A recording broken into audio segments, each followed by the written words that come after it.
Alcoa, Aluminum Company of America, the nation's leading producer of aluminum, presents that exciting new headline game, It's News to Me.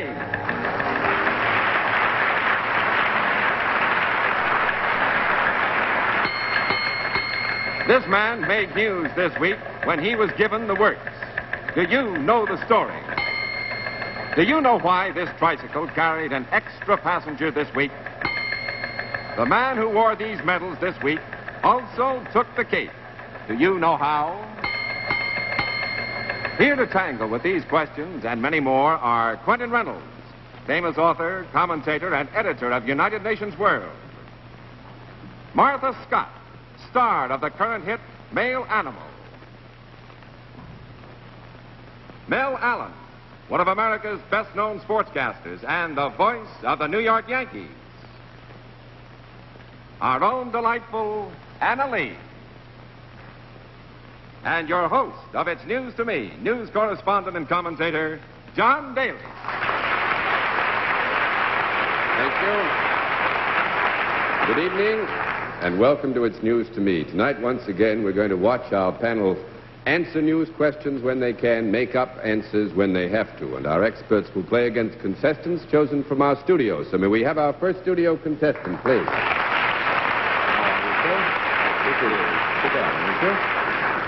Let's see. This is Mr. Dick Deers. Where are you from, Mr. Deers? Oklahoma City, sir. Come on in a bit closer, will you? Oklahoma City. That's right. Well, fine. What brings you to New York? Business? You like the heat, too, I dare say. Gets hotter than this out in Oklahoma City, doesn't it? Yes, but not the humidity. No humidity. No. Well, it's always the heat, not the humidity. Well, you seem to have very ready answers for the questions about the weather. I trust that you'll do as well with the news. You've got a pretty tough job to do. Your job is to judge the answers that the panel give to questions related to the news that I ask of them. You've got to decide whether the answer is right or wrong. Our experts will answer correctly if they can, but you want to watch out, because if they cannot, they'll make up an answer and try to fool you. That's a little matter of $20 here with which you play the game. Very much appreciated. Now, from this point on, every time your judgment is correct, I'll give you another $5. And every time it's incorrect, I can take $5 away from you. Is that all right? Bad. Yes, that's bad. I thought so, too. You all ready for your first question? Yes, sir. All right, for this first question, take a look at our screen. This man was the object of a frantic chase this week when it was discovered that he knew the boss's secret. You know that story? Mel Allen. Well, John, that story, the thing that made the headlines there was the Republican nominee for the presidency of the United States decided that the humidity about which you spoke a little bit ago was a little too rough in Chicago, and he wanted to go away for a little vacation and rest up a little bit before campaigning for the presidency. And so he set out to join a friend of his at his friend's hideaway or retreat, or ranch, I believe it was, out in the wilderness somewhere in Colorado.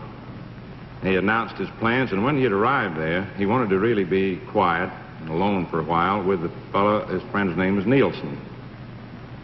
And the reporters got wind of it. Instead of the Republican presidential nominee having it quiet and peaceful, here were all these reporters at Mr. Nielsen's place, anticipating that. They ducked off somewhere else, and so they all asked Mr. Nielsen where, or at least they were trying to find the boss to find out where General Eisenhower was. I think that's the reference there. That's the gentleman's picture. Do you accept that answer, Mr. Deers? I'll probably lose $5. I thought this fellow was Gavin. Don't say any more. You are $5 richer already.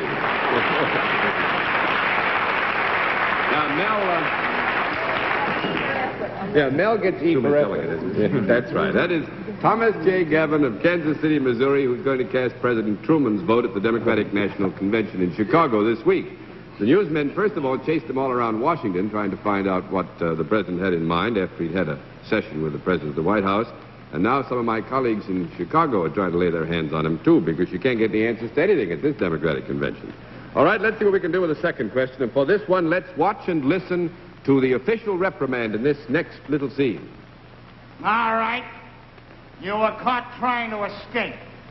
And it's up to me to give you punishment as an example to the others.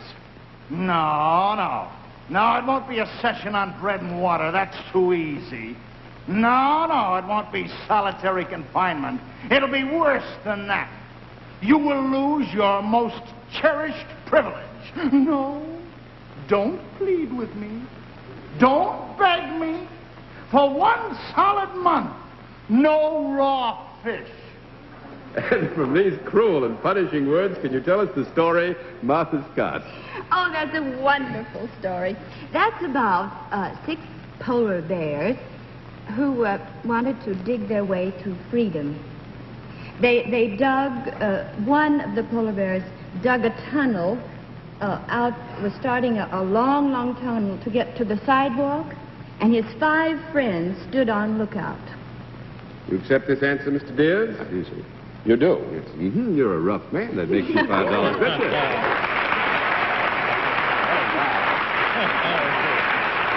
Very good. Very good, Miss Martha. 6 polar bears at the Highland Park Zoo in Pittsburgh did indeed dig a tunnel. They wanted to get out. They were supposed to be happy residents of the zoo, but they weren't. They were digging a tunnel, and they'd completed 10 feet of the tunnel. Isn't that wonderful? Well, question number 3, the band played long and loud for Harry last week, but he gave the credit to the Queen. Can you tell us that story, Quentin Reynolds? Yes, that was just before he went to the hospital. There was a detachment of the Scottish Highlanders at the White House where they serenaded him with their bagpipes and thanked him for all the good work he'd done toward furthering Anglo-American relations.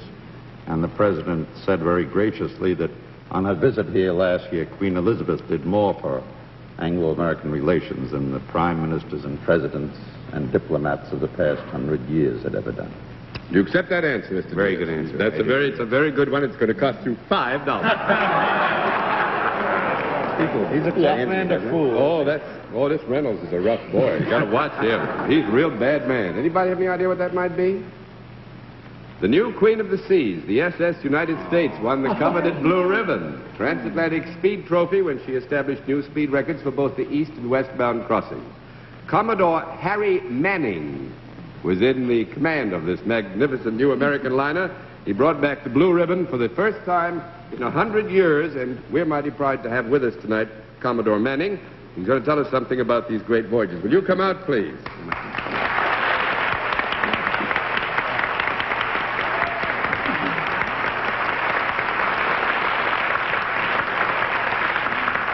Commodore, how did it feel to take these here blue ribbons?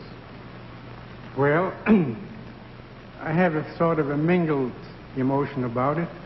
One, of course, is great pride that I brought it back to our country. Secondly, I have a little feeling of regret that I had to take it away from our gallant friends, particularly the Queen Mary, the good ship of the Cunard Line. And I hope, of course, if there's ever another ribbon to be taken, it'll be by the Queen Mary. That's a very generous statement, sir. Now, suppose you tell, I know a lot of our people want to know, and I'm not too certain that I know myself, is there actually a blue ribbon that you get on these crossings? No, there is not. It's a mythical thing, but we try to drum up a ribbon on a ship. You take a blue petticoat or something like that and cut it up and put it on the mast. But what is the mark of the record breaking? Do you get a mark of any kind? Yes, there is a trophy, which now is in England. Whether we bring that back to this country, I don't know yet. That's being discussed. Well, I know that you took that great big liner, some 42 miles per hour, I believe, translating it from knots into land miles. Without getting a ticket. Without getting a ticket. No cops out where you were. Wish I'd had that kind of secret to use myself. Well, I began looking back. You did? What were you looking for?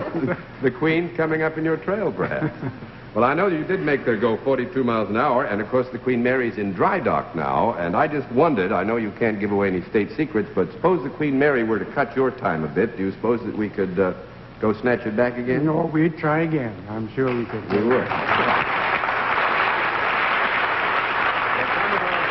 It must give you a great sense of personal satisfaction to have such a fine honor, that is, to bring back to this country the blue ribbons for the Atlantic crossing. Yes, of course. But I just want to point out that I alone cannot do it. There's the engine room department, there's the deck department, the navigator, the chief engineer, the watch officers, and right down the line to the lowest mess boy. Everybody plays their little part to contribute toward the whole. And I don't want to be praised and complimented too much, my own personal part of the thing, but the others too must have credit for the achievement. That's a very generous statement again, sir. Congratulations for a fine captain and a fine ship. Good night, Mr. Cruz. That probably is the best thing I've heard in a long time. You know, I like that business. If you get out there and go 42 miles an hour and don't have to worry at all about speed tickets. Well, let's get on to the next question. Can't do anything about it. And for the next question, I'd like all of you, if you will, to take a look at the flag that you see over there. This banner is the only one of its kind in the United States, and because it's on its news to me tonight, it will arrive late at the scene of combat. Can you tell us the story of this flag, Anna Lee? 5 rings. Well, Mr. Dears, that looks to me like the official flag of the Olympic Games, and they opened the 15th Olympiad yesterday at Helsinki, and I think this is the flag. Do you accept that answer, Mr. Dears? You do accept that answer. You're a tough man. That makes you $5 richer. Anna Lee is absolutely right. That is the official flag of the Olympic Games, which opened at Helsinki, Finland on July 19th. It's the only official Olympic flag in the United States. It was flown here to its news to me by Scandinavian Airlines System, and it's going to be flown right back to Finland after the program by the Scandinavian Airlines System. This year's Olympics Games, by the way, hold particular interest because it's the first time that the world's athletes are going to compete against those of the Soviet Union. Well, a look at our scoring tells us that you've won from the Aluminum Company of America $30. It's also been nice to have you as our guest. Thank you, sir. Good night, sir. Now we come back again to playing It's News to Me. We have a pretty good record so far tonight, panel. I just trust that you can keep going. You've only messed up one so far. Let's see what we can do, and let's have our next studio representative on It's News to Me. This is Virginia Mulrine, is it? Mulrine. Mulrine. Miss? Mrs. Mrs. Where are you from, Mrs. Mulrine? Milwaukee, Wisconsin. Oh, yes. You know how to play the game. You heard me explain the rules. I heard the rules. There are the $20. You all ready for your first question? I hope so. Well, a little while ago, the members of the panel had a chance to examine these medals. Now, you get a look at them, you see? They're nice? Mm-hmm. Well, the man who wears them was given an unusual present in Rochester, New York this week, and was serenaded with Old Soldiers Never Die. Do you know the story, Quint Reynolds? Yes, I was at a dinner given to General MacArthur by Frank Gannett, the owner of the Gannett string of papers, one of which is in Rochester. He was given those medals, but a more touching present. He was given every recording ever made of his theme song, Old Soldiers Never Die. Do you accept that answer, Miss Ryan? Yes. You do? Awful sorry. I heard all over it when I have to do that. Now, actually, it was a very tough question. Anybody have any idea where these might come? Wasn't the last of the Civil War old gentleman who celebrated his 111th birthday, was it? Absolutely right, Anna. It was? Yes, it was. The medals belong to the nation's oldest soldier, Civil War veteran James A. Hard of Rochester, New York, and he celebrated his 111th birthday on July the 15th. Isn't that wonderful? He was expecting a birthday present of 1,000 cigars, and he's got only one fault to find with the world today, and he's got to cut down smoking. Got to only have 4 cigars a day at 111 years of age. Wow. All right, now for our newsman's question of the week, and this one is from Dwight Newton of the San Francisco Examiner. Take a look at our screen, if you will. This man found reason to smile this week when he got some good news from a rich uncle. Can you tell us about it, Martha Scott? Well, I should think he should smile. He is the Aga Khan's nephew, and he will inherit the Aga's titles and fortune because Ali, when he married Rita, violated the Muslim law, and by Rita's not becoming a Muslim, you see, so that Ali loses the whole thing. Do you accept that answer, Mrs. Mulrine? Yes, I do. Oh, do wish you hadn't. He looks like he was related to him. That's the only reason. He does. As a matter of fact, that's why we've got that picture there. That's he what I does was look afraid like. of. It's Yugoslav dictator Marshal Tito. And the uncle, rich uncle, was Uncle Sam. This week they decided that he should have some heavier armament. We're going to give him some artillery and jet planes because I've never seen Tito without a lot of uniforms. That's a new hat, yes. We didn't buy him the hat, though. We just got the picture. Well, let's see if we can do another question. You still got two questions. You've got nothing to worry about. Money.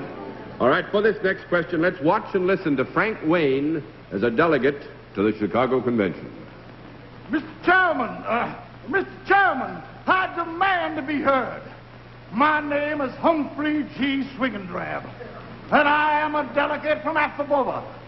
And I have to say, sir, that the very air we breathe is tainted. Yes, sir, I rise up here to say that the temperature in this convention hall is not only insufferable, it's unconstitutional. I repeat, it's unconstitutional. I act by my hand thermometer. It is now 78 degrees where I sit, and I say that this meeting should be adjourned until it reaches 110. And the Right Honorable Delegate from Afro has made his position very clear. Can you tell us what the story is, Mel Allen? That story is about in the recent convention in Chicago, in the amphitheater in the Stockyard district where they had their convention. The amphitheater was air-conditioned. However, there was a law against it because of some problem involved as to the people that put it in, that instituted it. And the Republicans went on anyway and decided they were going to have the air conditioning because of the great humidity. Then the Democrats came along and decided they weren't going to have it at their convention coming up this week. And finally it was decided that though they wouldn't give it official approval yet, they weren't going to turn it off. They're going to still leave the air conditioning on. You accept that answer, Mrs. Mulrine? Yes. Well, I tell you what, that one's got so much truth in it and so much untruth in it, I'm just going to say you're right. You're fine.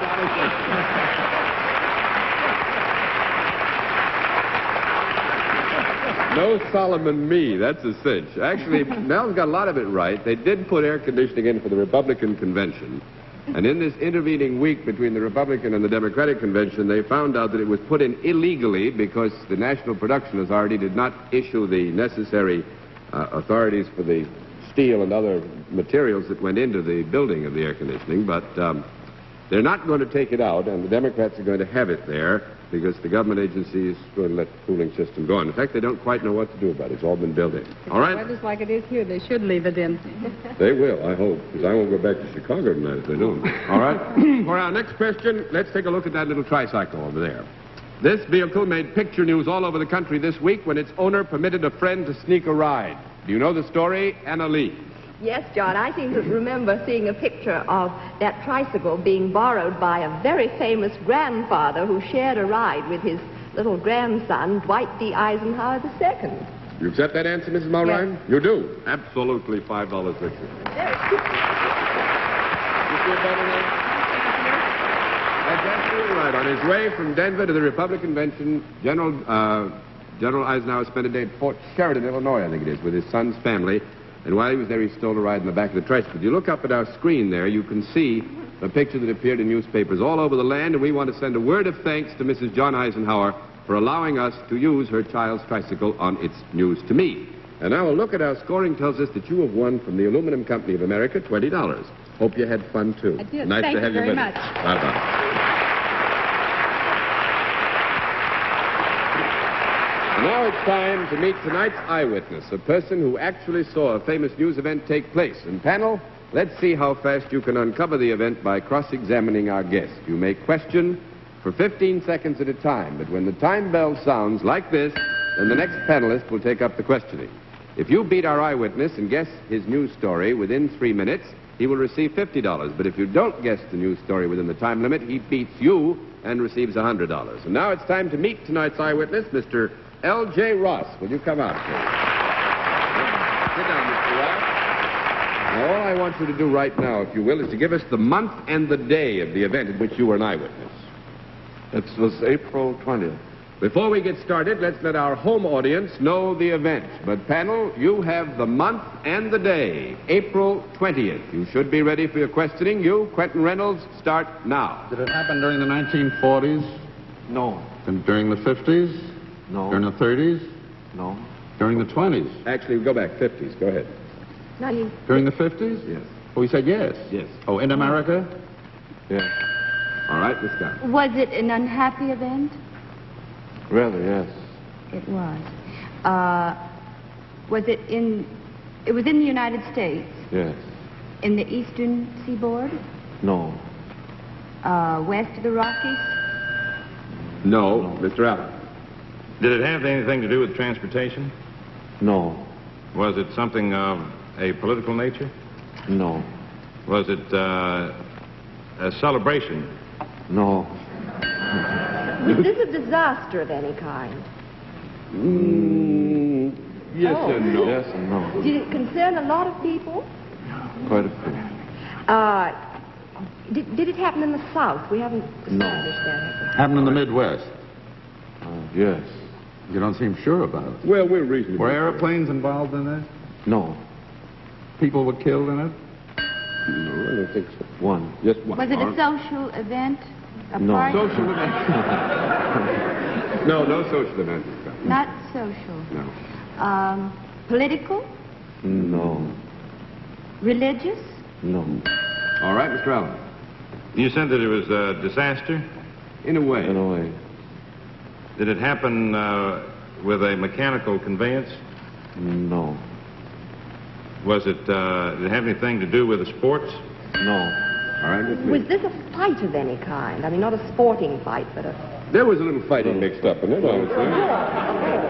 There was a brawl of sorts, I would say. When A large crowd was there? Quite a large crowd. In an open place?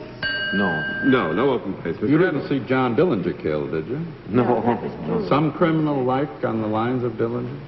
Well, some. Babyface Nelson or some of those fellows?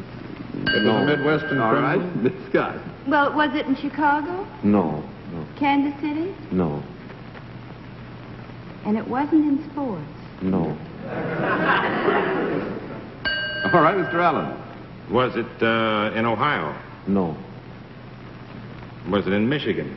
Yes. And in Michigan, was it at any Were policemen mixed up in this? No. Well, sooner or later. Was it a thing to do with justice? I mean, was a man killed in the course of justice? Well, justice had something to do with it. It's a little hard to get around. Time is up. Sorry. We hung him up on this one. Now, you stay with me for a second. April 20th, 1952. Jackson, Michigan, the prison break that was all over the papers lots for days of and days. policemen. Lots of policemen, yes. And now, Mr. Ross, would you be good enough to tell us how you happen to be an eyewitness? I am chief steward at the Southern Michigan prison, and we were had just fed one side breakfast, and it started on the opposite side, which was the south side, and about 200 were in the dining room when this riot broke. Well, now, what happened to you personally? Did they do anything to you? Well, in the course of time, I stayed as long as I could. I was mussed up a little, but I got out okay. Well, you don't look a bit mussed tonight, and thanks very much for coming to see us on It's News to Me. Good to see you. Now let's have our next studio contestant on It's News to Me. How are you, sir? Come on in, sit you down. This is Richard J. Slesser. Where are you from? Chicago, Illinois. Chicago, Illinois. Fine. Well, we haven't got too much time. You all ready for your first question? Yes, sir. First of all, you'd like to have $20 to play with? Yes, sir. There's your $20. First question goes like this. United Nations official was in the news this week because he told a lot of American millionaires where they could go. Could you tell us that story, Mel Allen? Well, I'll tell it to you very quickly. There's a fellow by the name of Koshnik, I think it was, United Nations delegate, UNESCO, and he told them that they ought to go to Russia. Well, all the millionaires should go there because there they had the lowest income tax rate for millionaires. They had the lowest income tax rate for millionaires in Russia. Would you accept that answer, No, Mr. Slesser? I wouldn't accept it. You didn't want to accept that answer. That's too bad, because that's going to cost you $5. Oh, my, that hurts me. I'm awful sorry. Actually, I wouldn't worry about it, though, because I just had a look at the clock, and I see I don't have time to ask you these other three questions, and I know you'd get all the answers right. So, assuming that the answers are all right, there's only one thing we can do. $15 you made on that one, and thanks very much for coming to this show. Good to see you.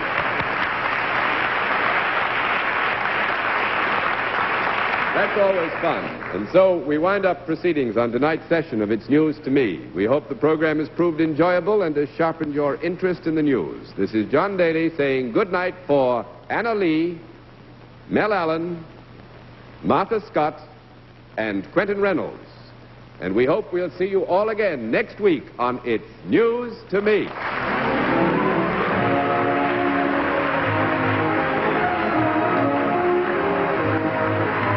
It's News to Me has been presented by Alcoa, Aluminum Company of America.